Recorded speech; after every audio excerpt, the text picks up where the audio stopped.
The following Earth Angel Media presentation is brought to you commercial-free as a gratuity from the sponsor producer named after the show. Please consider their message. Find other high-value shows listed at earthangelproject.com. Enjoy the show.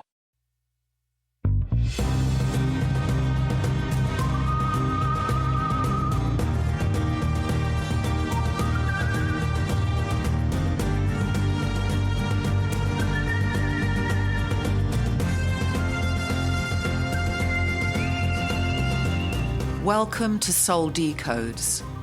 Join us as we wander off the path to find the ideas that fascinate. We talk about spirituality, the mind, the ego, wellness, and hidden history with tips, travels, and tales. Charms for a better life.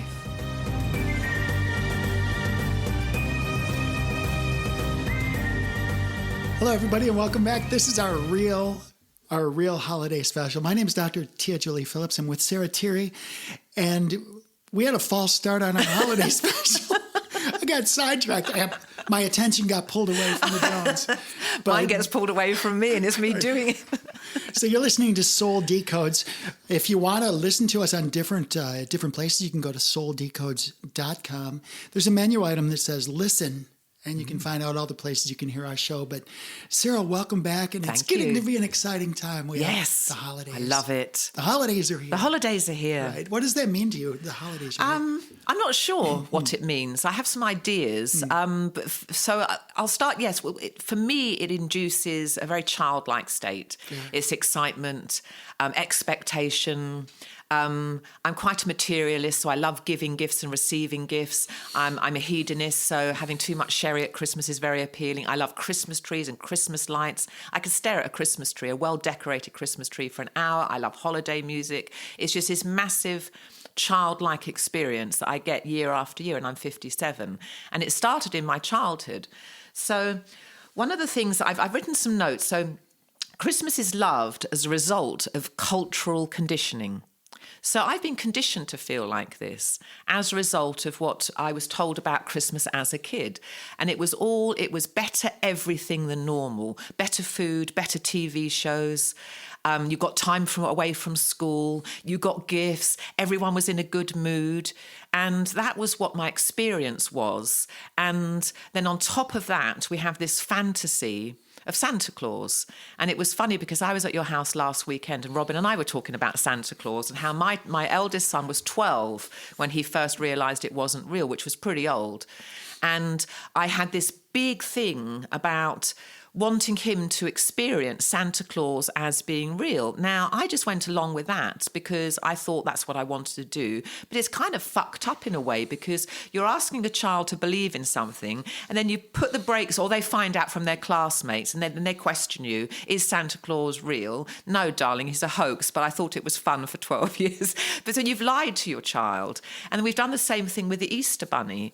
What's this whole thing about the Easter Bunny? We have the crucifixion of Jesus, and then we're celebrating his exit from this world. But we've now got this Easter Bunny, which is apparently from a German tradition of a hare that can lay eggs. Well, hares are like rabbits. I have some rabbits. They don't lay eggs. So why are we blending like really weird fantasy into Christmas when we have the religious aspect of Christmas? The religious aspect is that Jesus died for our sins, and so Mithramus. Let me just read this out because this was interesting. It's just a little paragraph. This is taken from my book, Is This the Best God Could Do? I enjoy the traditions, decorations, and the social aspect of the holiday, but I don't participate in the religious aspects. Read from Is This the Best God Could Do? Now, in that, it was Merry Mithramus, because Christianity is a copycat religion in that it has come from older religions. So this was Mithra's birthday, and we decided in 325 that Christmas was going to be on the 25th of December, and that was around the time of Constantine. So look at Is This the Best God Could Do? And go to what I talk about Christianity being the copycat religion. Now, I'm not going to go off at this tangent. I'll just save that. But this is to do with, I think that's what all religions do. So we've got this massive blend of lies what we're told to believe and this religious conditioning, and it's all kind of blurred into one. And I can't really make sense of Christmas. Although I love it and I participate in it, I think it's all slightly weird. So for those of you listening, Sarah's mentioned a couple things. Like you mentioned, is this the best God can do? For some listeners, that might be the first time they're hearing that reference. But tell us, what is that reference? Is this the best God can do? I'm just going to read. What is it? So this is a polemic. Is this the best God could do? Is a polemic, and I pull apart in 20 chapters the idea of God being separate. This is a book that you wrote. This is a book that I wrote. Okay. Is this the best God could do? And I asked that, and this is, and I said this to God because I looked at the world. I think I've read the back cover out. I could do that again. But it basically, I say is this the best you could do? And I question God, like, fuck this shit. This planet is a joke. Is this the best you could do? So that was the premise of the entire book. And you wouldn't actually have to read the book. Just understand that I completely contest the idea that God is who we've been told he is. And I explain that in 20 chapters. So one of the chapters that I'm talking about, it was how Christianity has taken old religions and just revamped it. And taken old observances and practices and pulled them into a new canon of beliefs. And I'm actually okay with that because I think I want to create a religion. We've talked about that. I want to start a religion. And I think it's getting old ideas, the best of the old ideas, and then bringing new ideas in from the quantum sciences. So I'm fine with that. I wasn't fine when I wrote it, but this whole copycat policy, I'm okay with it now. So, but Christmas is, it was used by many cultures prior to Christians using it. It's not fundamental. It's not Jesus' birthday. It was Mithra's birthday. Also, we're told, but we don't know. It could have been someone else's birthday. So for those of you who want to push back on that, please do so, but do it from a position of respect and also your own research, because when you look at all of the different traditions of how many times there was a story of a virgin birth. Yes, that's right. About a God that's got three figures, yes. Right? Three aspects to God. Loads of saviors prior to Jesus. Loads of savior cults. Dozens of saviors. Yeah. These stories have been told and retold and repackaged for really millennia, as far back as we can go back, as far back longer. As we know, longer. Yeah, to prehistory. It's just repackaged and repackaged. And so really, the question we have to face is, what does this mean to us? How do we take the best of what's presented to us and make it better? Yes. And so pluck older, solid, loving ideas, incorporate them into a new religion, but then update the ideas as well, and get rid of anything that's second rate. There's a lot of second rate horror show for me in the Bible. So it has nothing to do. Let me just interject real quick, because when somebody says the word religion, I'm sorry, but my skin, you gag. My skin crawls. Yeah, you literally my skin crawls because there's so many wars are fought. Because their God's more important than your God. Well, that's because, but that's because people have downgraded God. If you upgrade God, religion can be useful to people. And the way that I would like to create a religion is a place that people can physically go to understand how their minds work, and then understand spirituality from a higher perspective, understand that they're God's in the making, that God is not separate. So I would have churches where you can read books, you can learn to meditate, you can have all sorts of massages, whatever you want that nurtures your spirituality. So my church wouldn't be like a pious place that you will go to and, confess your sins. I don't even believe in the concept of sin. So I believe what you're saying is that religions has such a bad rap, but it doesn't have to stay like that. You can have a good religion that's really useful to your spiritual growth. Well, I do see... And you'll be center in that religion. There's not an outside God. I do see religions as... I do believe that they have an important function. Like if you have no belief system, you have nothing to hold you... it's like basic training. Religions are basic training for your soul. But what about the community of going to church and be around other soul seekers? You know? And that's fine. But I'm saying if somebody has they need a jump start on belief systems or asking questions or what, or even the basic community. Like if you go to a church, especially nowadays, the vast majority of the time, it's just an experience. There's really nothing deep and soulful and meaningful. It's just it's a social experience. Unless of what you apply to it. Now, that could be the lovely holy music. It could be the choir. It could be the stained glass windows. It could be the Holy Spirit coming and finding peace within you within that building. So there's aspects that you can create yourself by being in a very holy environment. The church that I was in last week, because I went to a funeral, it's 1,000 years old, this church, and I had this peace and the holiness going on. It was a different level, and it was I don't know whether it's a 1,000-year-old church, so you've got all the energy of people who've been going there century after century, but there's something quite holy that wasn't available outside that church. It wasn't out in the parking lot, it was inside. So again, we're going to go into this in another episode, but I've really been talking a lot about our ancient history that's lost, about Tartaria, about frequencies.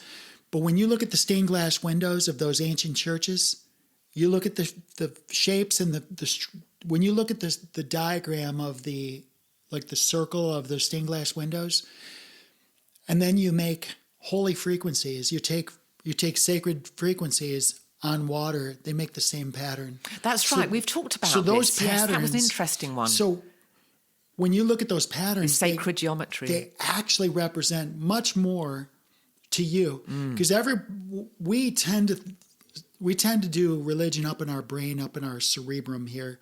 We think of it in terms of our linear experience. What are we thinking? What are we perceiving in this three-dimensional body, this avatar? Mm-hmm. But I'm going to say that the actual experience, that deep spiritual experience, is way deeper than just your brain. Yes, it actually is it's a connectedness. From a sixth sense. To the fluid of your body, to your DNA. It's actually it's not something you cerebralize. It's not something you think about. 5 senses, yeah. It's actually something you experience. That's what it was. It was an experience in there. So I want to take you off track, but I think that this discussion of what churches are, the frequencies of the bells that were rung, those frequencies are healing frequencies. Mm-hmm. I'd have bells. I want bells back. Bring back the bells. All of that's coming back. And the sacred geometry and the stained glass. It would have a very, very old reverential feel to it, but it needs to nurture. It has to nourish the people going to there. And if I were to create a religion, I'm still planning on doing this. It's in its loose stages, but I think it's a good idea. I would just take the best aspects from all world religions and not leave any out.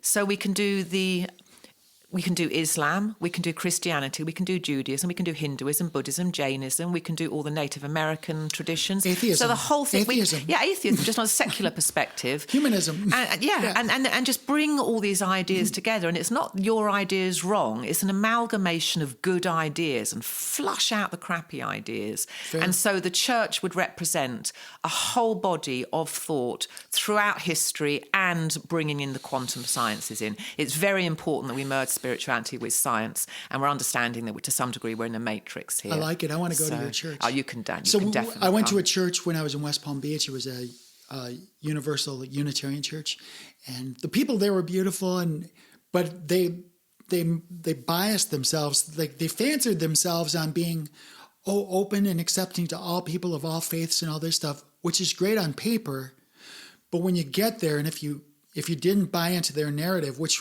by then was very political. They may have changed by now. Mm-hmm. But when I went there, it was very political. If you didn't vote for their political candidate, then you're kind of an outcast. Yes, they would. So it's like, well, wait a minute. Yeah, you're not embodying what you're telling us we should be. People who don't believe your way, or is this like a club? Is this a cult? Yes. You know? Yeah. So I like your church better. I totally want to help you do that. Okay, good. Yeah, this is great. So after we finish the Christmas episode, we'll go on to do the New Year's episode, and we'll talk about this. You have a bunch of bullet points. At some point, so let's go back to this. Got a little gift for you. Have point. You? Nice. Yes. I love the packaging. So let me just give this to you, because good. I like to support local business. Oh. And this is a girlfriend of mine, and there's just a little. Is there a lump of coal in it? I love the little pocket. I don't look at it as a lump of coal. I look at it as a pre-diamond.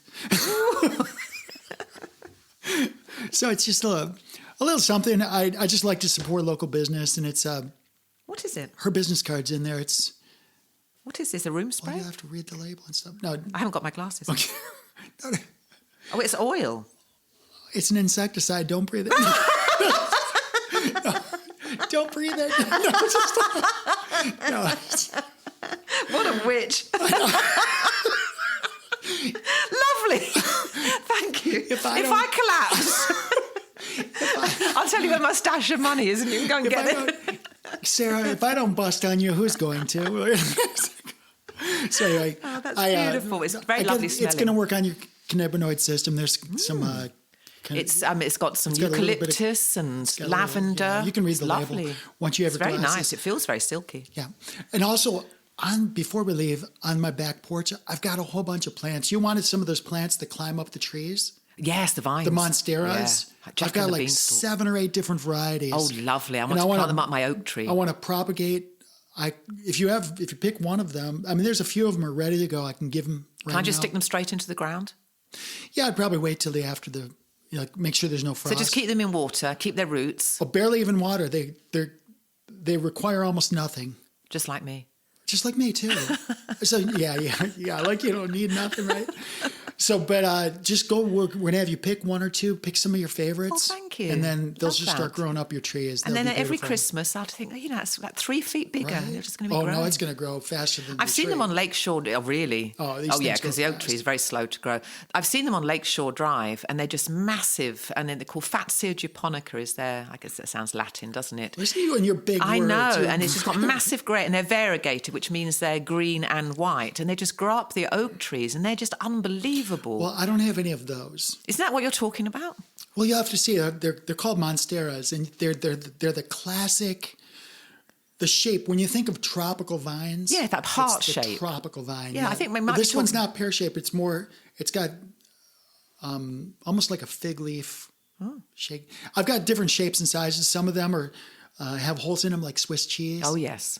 So this is really cool. Yes, it's probably from the same family. But I want you to grab the ones that really call to you. Okay. And I want that to be a gift too. That'll be nice, and I'll film their progress. Like every 3 months, I'll take a picture.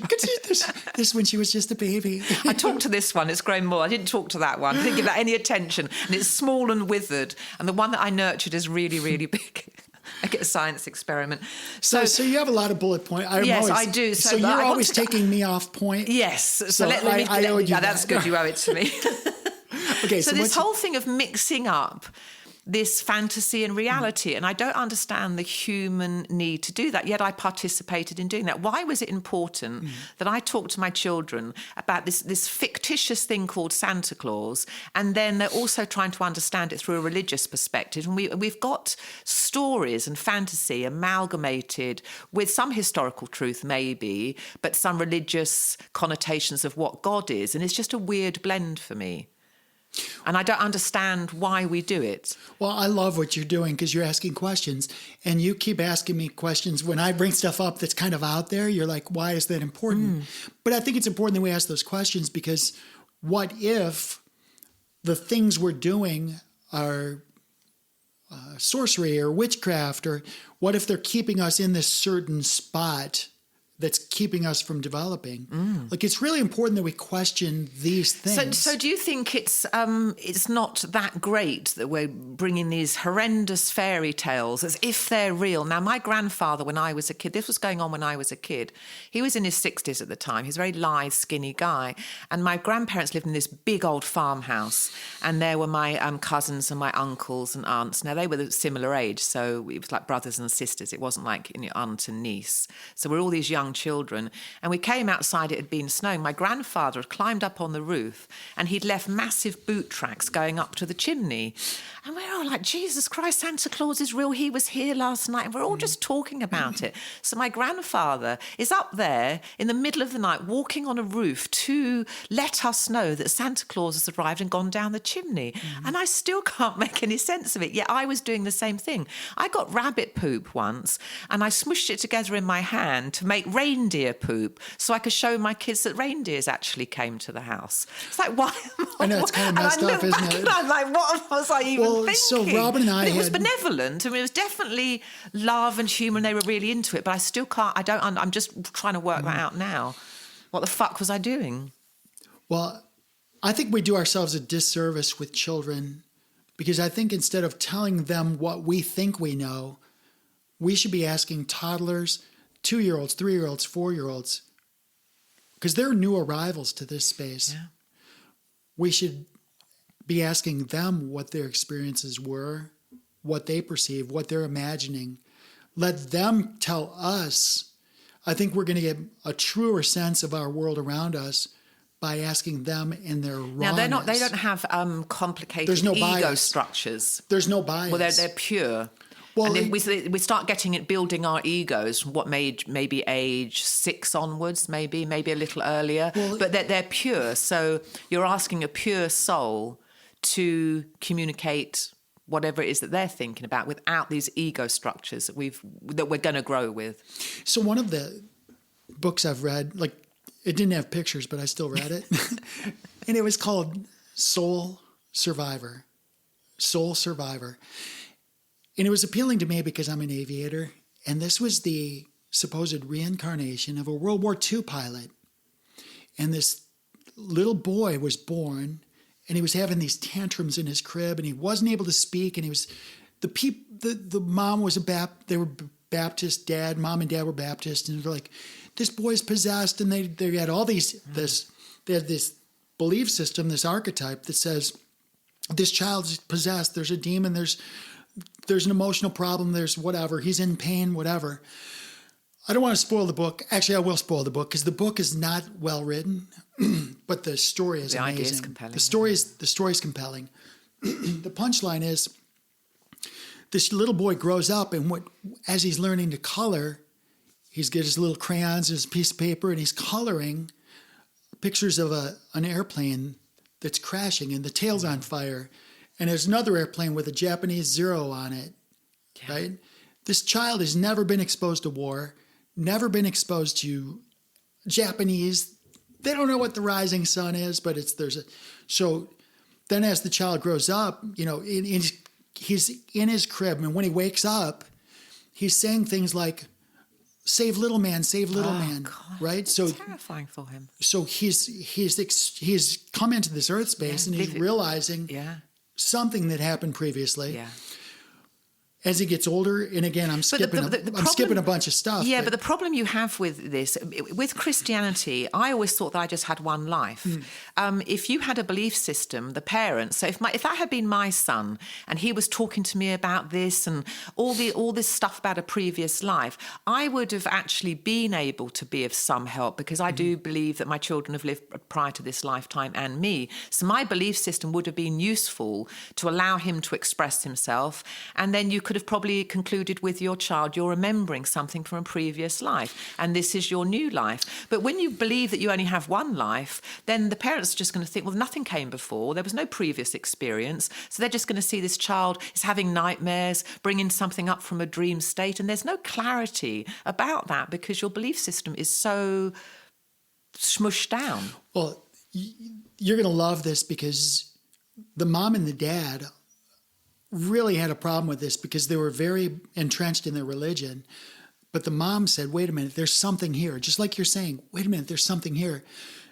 When the boy was just a very young, like 3 or 4, I forget, it's been years since I read it, but he was very young. His uncle took him to the museum, the aviation museum, and they're walking around.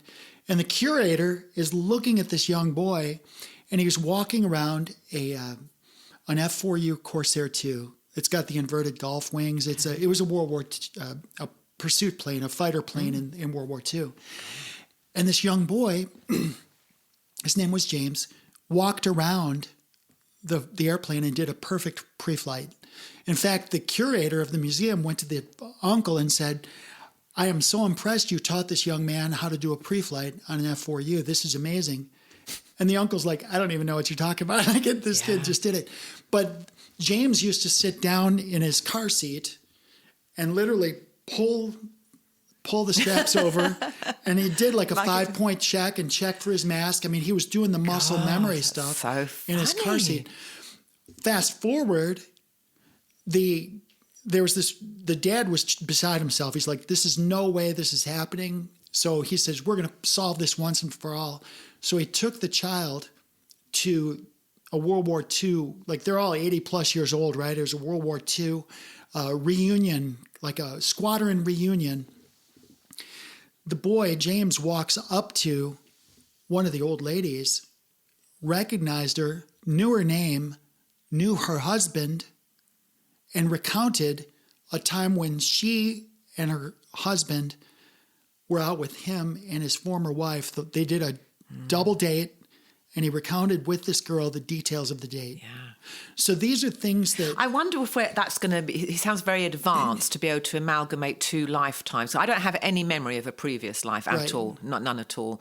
But maybe that's what we're evolving into, to have the ability to have memories from a previous life and then also proceed with our new life. Maybe that's a higher state of evolution that our consciousness is aspiring towards. Right. So I bring this up because we have to acknowledge that we don't know. There's a lot more that we don't know than we do know. Mm-hmm. So we're trying to find connection. So when you experience things like, you'd said, well, why did I do this with Santa Claus? Why am I trying to perpetrate fraud upon my child? I know, right? Well, because that's what you're taught. Yes, it was all conditioning. So being taught something is up here in your cerebral brain, your monkey brain. Yeah. That's being taught something. Yeah. It was brainwashing. We have to get away from that into the place where we're communicating with our hearts, right? So what I'm saying is when we listen to these young children, they're pure and they're coming from a heart position. They're here. They're brand new arrivals. They're here because maybe they're brand new souls, but maybe they're coming back to teach us things. So why would we teach them? Why would we teach them messed up things? Why would we teach them jacked up stuff about? Yeah.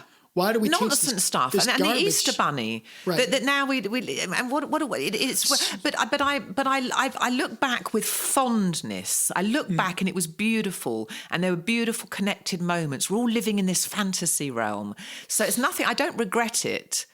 But it just puzzled me, and more so recently, this Christmas, I'm just reevaluating all this. So well, we did. I don't know. I think what you and I should do, we'll have to think about this as a concept. Maybe we should interview some young children whose parents are willing to, perhaps, I mean, if they believe that the children have lived before or they've lived before, maybe. I think that would be really, really nice to have it filmed. And what can they remember of their previous lives? I mean, had you been able to ask me at age 5, supposing my mum had come to me and said, Sarah, do you remember anything from your previous life? I might have been able to, but I wasn't given that construct, that reality. So anything that I did remember was kind of just wasted away, and then my ego structure started taking place. But I don't know. I think that we should start talking to our children from the premise that maybe they do have experiences they want to share, which is a residual memory from a previous experience, and maybe that can tie into the life that they're choosing now, and then have a conversation about a much bigger reality. Well, that's what you just shared is central to my Earth Angel Academy concept, where as early as we can possibly determine the child's basic core skills or interests, avocation even at a young age, that we begin to identify that and nurture that, not just in some sort of a Montessori method, but Montessori times 100, where if somebody, say, got a proclivity towards singing as a vocalist or as a piano player, that we take a very well-established player or vocalist and let them kind of coalesce. So pick out early what their natural inclination so that we can get them a jump start. Get them a jump start into the areas that they have not only an interest but also skills, and it brings them joy. Because for me personally, when I look back at my very first memories, I knew I was going to fly something. I knew I was a flyer, an aviator of some kind. But I was also very interested I found myself drawing geometric images all the time. Like if I had my notes from when I was my youngest memories, doodles. My doodles were all geometric images. Interesting. No, I don't. Were they placed in patterns? Yes. Yeah. Everything I drew was patterns. And I would literally I would color them, and I would, like if I made a star within a circle or made a square within I would just do, and I remember doing layers of squares. And when you enter my house, you see that flower it's called the flower of life. As soon as you enter but it's got all sorts of rainbow colors and stuff. But those types of geometries, I used to do those all the time. I wonder what your job in a previous life might have been. Some architect, something I don't have know. no idea. It's interesting, though. We need to get you regressed. I would love to do that. Should we do some regression therapy? No, man. You'll have to be there with me because you'll It have to would bring be- me out of it if I'm starting to get You distressed. start like shooting Yeah. people or something. But even when I went through commando school, I was amazed at the skills I had Yeah. that I was never taught. Yeah. Like tracking or disappearing, where people would like if the aggressors were hunting us, the aggressors are trying to find us, where they would literally almost step on me and still not see me. Right? So there's certain skills that you can have from. And it makes sense, doesn't it? Why does a child from have where? this skill? Yeah, from Where did that come from? I Where's the don't know. bigger picture here? Yeah. So I think there's some intuitions. So this is, again, we never know where these conversations will go, but you still have some bullet points. Yes, so and I wanted to have talk- a couple of things I want to cover too. Right, okay, so on the outset of this conversation, on the first one, which we didn't get to this one, but on this one as well, what does Christmas mean to me? Don't go to drones. I'm not going to go to drones, baby. So Christmas, I was very fortunate, my husband and I, because we had plenty of funds, so we could always spoil the children and get whatever we wanted. But there is this horrible pressure on this. We got to buy this, buy that. Now, children, they want what their other kids at school have. And children get kind of resentful if they're not given what it is that they think they want. So there's a horrible pressure on parents to buy and give, and that must be awful if you don't have the money to do it, right? You can maybe afford a $20 gift and you may be able to have enough money for a turkey, but if you don't have enough money, then Christmas in America could be quite depressing time of year because you feel that you have to spend a lot of money, perhaps go into debt, and that kind of sucks. So that's a feeling I have about Christmas. It doesn't, although I celebrate it every year and I love it, there is a darker side to it. I agree with you. If there's one negative side I feel towards the holidays in general, and it's not just Christmas, it's Valentine's Day. It's If you don't buy consumerism. this piece of jewelry, then You're a piece of what shit. kind of boyfriend are you, right? And it's the whole commercialism. So it's just consumerism driven. If you love your graduate, you buy them a car. And your children want Yeah. this and they love it, and and you're kind of forced, just compelled. That's kind of you're pulled into that, and I think that's kind of sad for people. So let's bridge this into the idea of gift giving, because Robin and I talk about this a lot. There's different languages of love, and again, there's a book out there. It's really poorly written, but the idea is good, and it's called the 5 love languages or something like that. But the idea is very novel. It's that we tend to love people in the way that we want to be loved. So, instance, like Robin's big, she loves giving little gifts. She makes the reference to these penguins. The penguins, like if you're a penguin and I'm a penguin and I love you, I'm going to bring you a pebble. Oh. They bring you a shiny pebble do or something. they? Yeah, that's their pebble. Oh, that's very cute. So Robin and I, we talk about pebbles. Yes. And when we talk about pebbles, we're talking about just tiny little gifts, little things you can do for other people. Not do for them, but give them. Yes. Now, I'm a doer. Yeah. This girl that was in the accident we talked about, she was T-boned in just like November 13th or something. She expressed to me, she's out of the hospital now. She's got a whole bunch of broken bones and ribs and clavicle and all this. She expressed that her houseplants are at her old house. It's downtown Orlando, and she now lives up in towards the Villages. It's an hour away. She has no way to get her plants. They're going to die. She loves her plants. So You're going to get them for her? I'm going to go. I'm going to saddle up, take the trailer, go get her plants, So nice. tell her tenant, hey, help me load these up. I'm going to pull all of her plants and go take them to her. Why? Because that's service. It's a gift. It's a gift. Yeah. She already told me, she tangible. says, well, I'm going to pay you. Well, the gift is the preservation of her plants. She says, well, I'm going to pay you. I'm like, no, you're not. Because if you pay me, it's not a You gift. stripped it, yes. It's now It's not just a an gift. arrangement then, isn't it? Yeah. If you want to do something, pay it forward. Yeah. Get yourself healthy, get yourself powerful, become vibrant, and then do something amazing for somebody else. And then take some cuttings of the plants and give the cuttings forward. on. Pay it forward. And we need to. So my world is a gift of service. Also, there's touch. Like, you're not a big touchy person. Like you said, you're not going to hug me. Okay, I'm a big hugger. I ask permission first. But if somebody wants a hug or needs a hug, I just give I it can to give them. a hug, Yeah. but I was raised British, and there was a barrier. But I don't know whether that's conditioning. But I can give a hug, and I do. But it's not a greeting for me necessarily. Yeah, It's, so but I know which ones, like when I go to a networking meeting, the people who they speak the language of love and hugs, they come right to me and they collect their hug. Right. And it's just, there it is. Yeah. So there's other ways too. There's words of affirmation. Right. That's important. There's some people that live for those Maybe words. it's a bit of everything, It's though. That would be You got good. an amazing butt. I just love your body. You know, your Right. shape. Well, all those words, those positive. Yeah. I love your smile. You're so beautiful. And those positive words are very important to some people. Affirmations, yeah. So, and then the experiences, like just having a good experience together. We stopped when the children were, in their early teens. We pretty much stopped the gift giving. We wanted to kind of break that cycle of giving gifts. So we decided we'd give them a choice. Do you want a gift or do you want an experience? Ah, interesting. So we started gifting them experiences. Did they say to you, well, what is the experience? Did they try and rationalise it before accepting? I don't remember because it's been like more than 20 years. I'd go for the experience because that's very adventurous. But it was surprisingly, they all went for the experiences. Always. And our idea and what would was, that mean? Like a day out hiking or something, or going somewhere they haven't been before? Just anything that was novel? Well, I mean, an example, we'd take them to the, you're familiar with the Rockettes? No. The on Broadway, they would have these, the New York,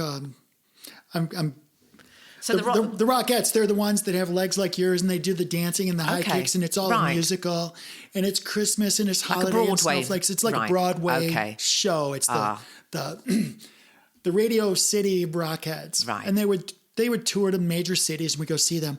But also we'd go see like the musicals like West Side Story or we'd take them to see Wicked. Like all of these but it was these experiences. And they don't remember the cheap plastic toys. No. They don't remember they don't remember the toys. They remember the experiences and going out to dinner after or going to lunch before and having these novel lovely conversations. Oh, do you remember how big So that those... costs money. So you're still giving a gift, but you're buying an experience other than an Xbox or some, plastic crap. And now we're to the point now where the kids are out of state, the grandkids are out of state. So it's about us going and creating experiences. So maybe we rent some bikes and go bike through the Garden of the Gods. Or with Grayson, we're thinking about picking him up and going to Alaska. Are you? So we're going to land in he'd Washington. love that. So, I bet you he'd love that. How old is he, 23? well, he's 25 now. 25. That would be great. But these are things, it's not really up to us. It's up to them. Because it's kind of both. Well, it's kind of up to you because you've got to both. orchestrate it. It's kind of both. Yes. But he's not going to say no to that. Once they buy into it. If he says no, I'll go to Alaska with you and Robin. I'm going to tell him that. Yeah. Hey, we're going to Alaska. Don't even tell Grayson. He can spend Christmas with Tony. Like Grayson. But Grayson, you're going to have a really strange experience. But you know what inspired me was back when I was a captain for JetBlue, I would go to places like Aruba. And these people would be there, the 65, 70-year-old retirees, the business owners, and I would talk to them. And they would just go to Aruba for 3 or 4 weeks, and they would tell all of their kids, their grandkids, they'd say, okay, look, y'all, we're going to be here for these dates. If you want to come, tell us when, and we'll get you the tickets. You come visit with us. If you don't, that's fine too. Because at some point, there's a lot of people, they live for their kids. So you want to be available to them, but you don't want to live and surrender your life to your kids. You want them, the best thing you can do for your kids is move on with your life to set the pattern for them, to demonstrate to them that your life is yours. It's not about just having kids and then dying. Yeah. It's about having kids and then getting started. That's right. I like that. Yeah. And model that. Yeah, totally. Yeah. So I admire that guy. And so I like this idea of buying an experience rather than a gift. I think that's good. I think it's all about experiences. Yeah, and they will remember it. Yeah, but it's very memorable. I've actually gone through my list here because it's come out in the flow of the conversation of what I wanted to talk about. It was a confusion to do with Santa Claus and the Easter Bunny. It's the consumerism. That's rough. But in experience, even if you don't have any money, you could just get on your hiking boots and you could go out into nature and just see what happens. You could start a bonfire, roast some hot dogs or marshmallows. It doesn't necessarily. I mean, experience doesn't have to cost money. You could find creative ways. I'm going to think about that. What's a creative ways of having an experience without actually costing you much. Well, you mentioned coming to my home last week for we called it the Blood Moon. I got some pictures. The Blood Moon gathering. Now, the Blood Moon was not the full blood moon, but no, it wasn't though. But you did have a pink tinge to it. I could see the edge of it. I couldn't get it on my phone though, but I could see the red in it for sure. But we wanted to have a pre-holiday gathering between Thanksgiving and Christmas. It was kind of a lull, and the idea was just to get people together with no agenda, no gifts. The gift is actually spending time together, good food, good conversations, a little music. But the Blood Moon, when you do the research, it's a time for new beginnings. Mm-hmm. It's flushing the old and coming in with the new. That was the idea. I didn't develop that. Maybe that'll be for the next version of it. But I want to just bridge in this. We talked about the Santa Claus thing, but let's back away from that and just talk about the overall traditions. Mm-hmm. Like, what's the value of traditions? Is there value? Because we can say, well, I want to come and make everything new and novel. But that means zero tradition. That means you're only looking forward. Yes, you need to. But if you're completely, and this is a really cute, episode. It's a movie called, I think it's called Deck the Halls. It's got Danny DeVito in it and Matthew Broderick. But this movie is scripted really well because on one hand, Matthew Broderick is only looking at tradition, only looking backwards. Even though the kids are older, you have to wear these sweatshirts. You have to, we all sit in front of the camera. This is the way we do it every year. So he's embroiled in this tradition. Mm. And Danny DeVito, his family's like, hey, it's another new year. What are we going to do? What's novel? What's new? What's different? And it's the clash of new and novel versus tradition. Mm. And I think that every family has to answer that for themselves. Robin and I really struggled with the whole Santa Claus thing because Grayson pulled us aside. I think it was probably, like you said, 11 or 12. And he's like, hey, so is Santa Claus real? Now, you're not going to lie to your kid if they ask you straight up. Oh, I did. Well, when my 8-year-old, yes, of course he's real, darling. Well, we answered this way. God. We answered this way. We said, Santa Claus is a personification of something deeper. And it's the spirit. Oh, that's a good answer. It's the spirit of giving. So Santa Claus represents the spirit of giving. Mm-hmm. And it's very close to St. Nicholas. And the story of St. Nicholas was one of serving the children and giving, especially to the girls who didn't have a dower. Mm-hmm. The girls who didn't have a dower, back in the day, if you don't have a dower. Yeah, you couldn't get married. You couldn't get married or anything. So what he would do. He'd bridge the gap. Well, what he would do is he'd have them put wooden shoes out in front, and he would put dower in their shoes so they can get married. Mm. So that's the story. Mm. I don't know. Yeah, I mean, it could be. We don't know, but I mean, it's kind of depressing, actually, because I'm glad we got rid of dowries. I know, it's like,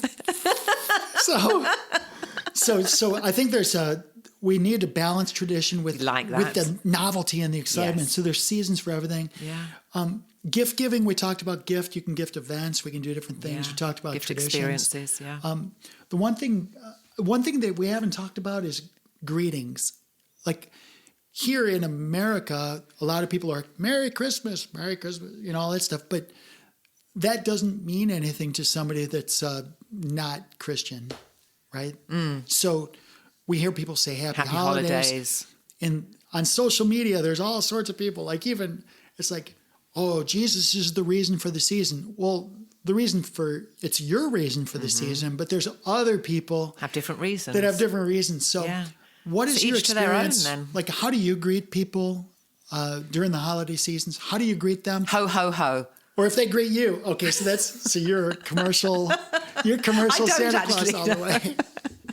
Your commercial Santa Claus. I would say Merry Christmas. If someone was serving me in a store, I would say Merry Christmas. Okay. I don't use the word holidays. I'm very specific. Mm-hmm. And I say Happy Thanksgiving, Happy Birthday, Happy Easter. I'd be specific. Yeah.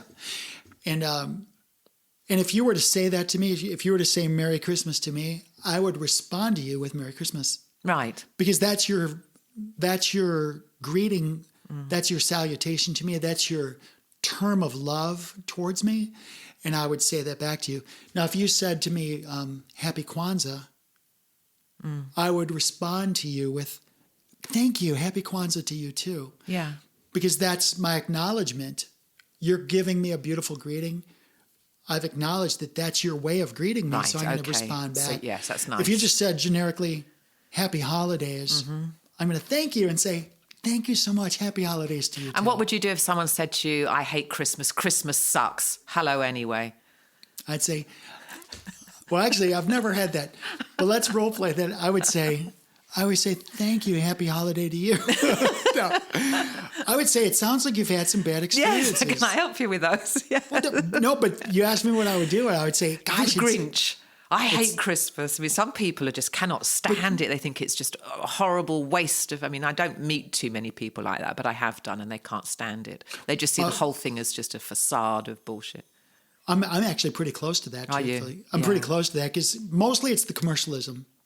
Yeah. And I've seen so many people break their necks because they're trying to accomplish this structure of what Christmas should be, and they're not honoring the beautiful people around them. And they're probably Maybe not the in children. they're probably not in their moment either. They're not in the awareness of just sharing a moment because they've got this to do, this to do, this to buy, have to work overtime now, got to pay this credit. I mean, it's quite a big expectation, Well, we isn't really it? haven't even Especially in talked- America, I would say. We haven't even talked about the church aspect, but I grew up in the Ukrainian Catholic Church, which is not Roman Catholic, it's Byzantine. So it's very Eastern Catholic, which is really close to Orthodoxy. So I was baptized into the Orthodox Church, where you stand up for 3 hours for the Christmas thing. Like, you literally stand up with a candle, and it's 3 hours. Jesus, God, a There's no faint. kneeling, there's no sitting, you're standing it's up. a purgatory. It was brutal. But then we moved over to my mom's church, which is Ukrainian Catholic Byzantine. And so at least we were able to sit and kneel, but it was still really long. It was tedious. Plus it was spoken in Ukrainian. So we're like, as a kid, you're sitting there going, I'm tired. I'm hungry. It's hot in here because all these damn candles, and stuff. I don't know Sweating. what they're saying because they're speaking in Ukrainian. Yeah. And if I start to fidget and fight, I get thumped on the head because I'm not behaving myself. I'd have just fainted. I'd have just there's kids that lay fainted down. too. But I would have done it. But but lay again, down, put my head down, and rest. But again, these are experiences that were formative to me. And for me, I'm like, what the hell are we doing? The child is more important than what This pageantry. Yeah. And I got to say, the pageantry is beautiful. Not when you're look up participating in it for 3 hours as a child being made to beautiful, like perform. the garments, But that's looking in on it, not being in it. But when you're a child and you're just 3, 4, 5, 6 years old, Torture. You're exhausted. It is torture, especially for like a midnight mass. Yeah. So to me, there's the great the memories of the excitement of the Christmas tree, but there's also an equal amount of what the heck is this all about? Fuck this. What is this all about? Yeah. What am I doing here? Why do I feel so, tired and empty? Right. We talked about greetings. Is there anything else about the holidays that you want to talk about? Well, I just want to close with, I do love the holidays. It's my favourite time of year. The 1st of September is a big date for me because we're in the embers. And I love that. That's when we've got this run up to Christmas. And my birthday's 2 days after Christmas. So that's there as well. So that's pretty good. And then you've got New Year's, and we'll do a New Year's episode. We make a resolution. So we've got a lot to talk about that. But Christmas for me it's a happy commercial time, and I'm good with it. Mm-hmm. I think the special part to me about Christmas, you touched on a lot of it. I like the lights. I do like there was downtown, we had this Christmas parade and all this. I do enjoy that. I think it's important to see the community come together. Yeah. I'm not the commercial person. I do love giving little trinkets, little pebbles, but with my little beak, give you my penguin pebble. But mostly I like the time together. Mm-hmm. I especially like the music. Yes. Now, I don't like the words to the music. So given the choice, I would like to listen to a beautiful... Have you ever listened to the Pentatonics? No. I don't think so. They're Can you send me a link to them? They're a cappella. Oh. Do you like a cappella Yes, singing? I do. Oh my God, they're the greatest. They're a cappella. Their Christmas album's beautiful. I like the group Chicago. Oh yes, Peter Cetera. They have a Christmas album that's absolutely beautiful. Yeah, his voice was amazing. Have you ever listened to the lyrics? The lyrics of Jackson Browne Jackson Browne, the Rebel Jesus. Oh. The Rebel Jesus. Oh my goodness. I'm going to have to go online and have a look look at that. You know what? We'll open up the next one. All right, good. Maybe this will be a New Year. Let's do that. Open up on New Year's with those lyrics. I'm not going to play the music, link to that, but I'm going to say the lyrics. Okay, good. Because I'm going to say the lyrics to the Rebel Jesus, and I think you're going to really love it. But the reason is I'm bringing this up is because I think the music is just amazing. I'm not big about choruses and choirs in the church and the organs and stuff. I love that. But some of the depth of the frequencies and the songs, it's just so beautiful. But I want to turn you on to some of this really cool music that's especially the a cappella Christmas stuff. Well, I put my lights on my Christmas trees last night. Now I have to decorate them, and I have to drink champagne and listen to Christmas music. It's really, really important I do that. So you probably come into this house and we just have scant decorations. We're like, darling, there's a zen and calm here. It's a bunch of heathens. In my house, it's just like this massive gregarious lights, but I love it. I love decorating. You met one of the doctors that came to my house. Yes. She was you gorgeous. Sat at the table. She's such a cool person. I went to her house, and I was helping her mother with some health issues. I walk into her house, and she has, as far as you can see, these bins full of Christmas decorations. Love it. And she looks exhausted. She's like, what am I doing? I have said that. I've decorated trees and I've sort of crawled into bed like, why am I putting myself through this? But every time I'm asking myself that, I have a smile on my face. Right. So it's pretty cool. But I get the whole bins of everything. Tony had to get them out of my garage yesterday. They're stacked up. One falls down and it's just this, like, why, Sarah? Why? Well, but there's reasons for it. I think I love it. For some reason, I love it. And I do think it's just conditioning that's just residual in me. I've been conditioned to love it, and I'm going with that.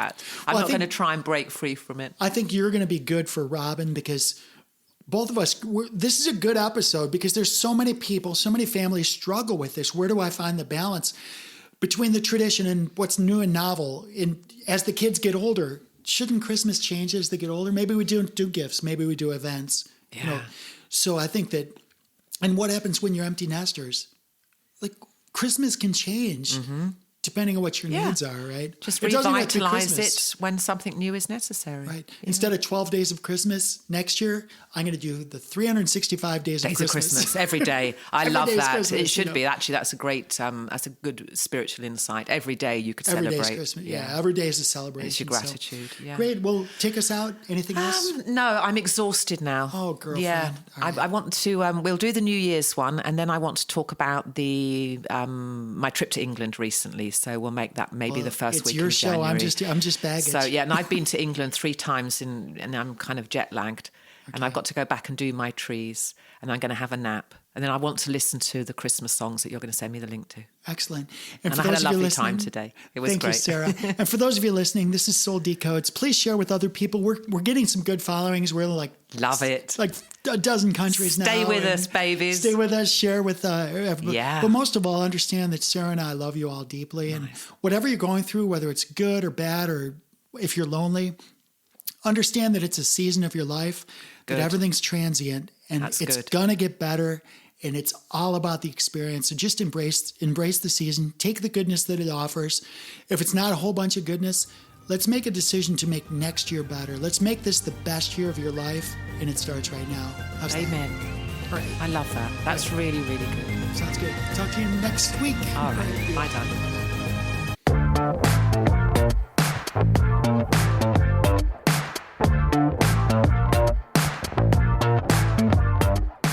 Soul Decodes, a feature presentation, airs every Friday on the Earth Angel Media Network.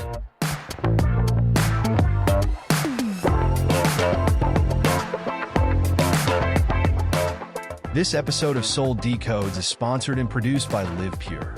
Optimize your life by taking your health to the next level. Listen now to learn how Live Pure will make your world better.